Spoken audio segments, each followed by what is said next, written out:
Lawrence, we've got something which perhaps is going to be a little bit kind to the pockets of the people who want to get into your systems but have been thinking, I can't afford it. So what have we got here? So we got the Solidcom SE global version. And actually we got like two systems. One is a Solidcom SE, the other one is a Solidcom SE global version. So basically one is 1.9 and the other one is 2.4 gigahertz. Because some countries or regions, the 1.9 is not legal. So we come up with a better solution with the global version for 2.4 gigahertz. Great. And can you take us through some of the features and I guess differences, because we're all very familiar with Hollyland's offer for the Solidcom, but what's different about this?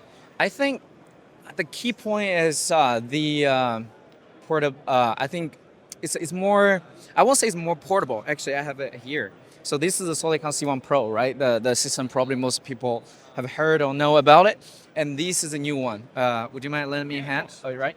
Tell you what, I can put this on. Yeah. So this is a new one, Solidcom SE. So I wouldn't. So for that one, can I just have it? Yeah.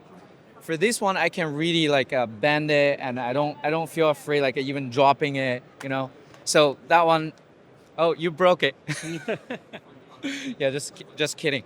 So this one, I wouldn't try to do that. So this, I would say, is more affordable, and it's also also lightweight. Feel it, a little bit lighter, right? A little bit lighter, and the audio quality is more or less the same. We just make it like a more, I would say, more affordable. Yeah. And I think that's the biggest difference comparing to these two systems. So a lot of people are going to wonder what the pricing on this is going to be, because it's going to be cost effective. Can we get a little bit of a hint on it? Sure. I think I'm okay to let the cat out of the bag, but I do have different SKUs, so I'll just check it out.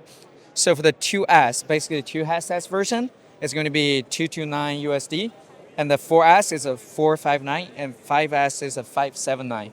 Yeah. Okay, so that's some pretty good pricing on this. Yeah. And as you say, we're still getting good quality with this. It's still well built. Just maybe don't bend it and throw it on the floor, but Right. you're not going to do that anyway. You're not going to do that anyway. Yeah. Fantastic. And when's it going to be available for people to get their hands on it? Yeah, this is not, the global version is not yet released, but we're going to release it on the 19th this month. Outstanding. Lawrence, thank you very much for taking me through all of that from IBC 2024 at the Hollyland booth. I'm Dale Campbell for DIY Photography. We're going to be doing some more around the show, so stay tuned. I will see you later. Thank you. Thank you.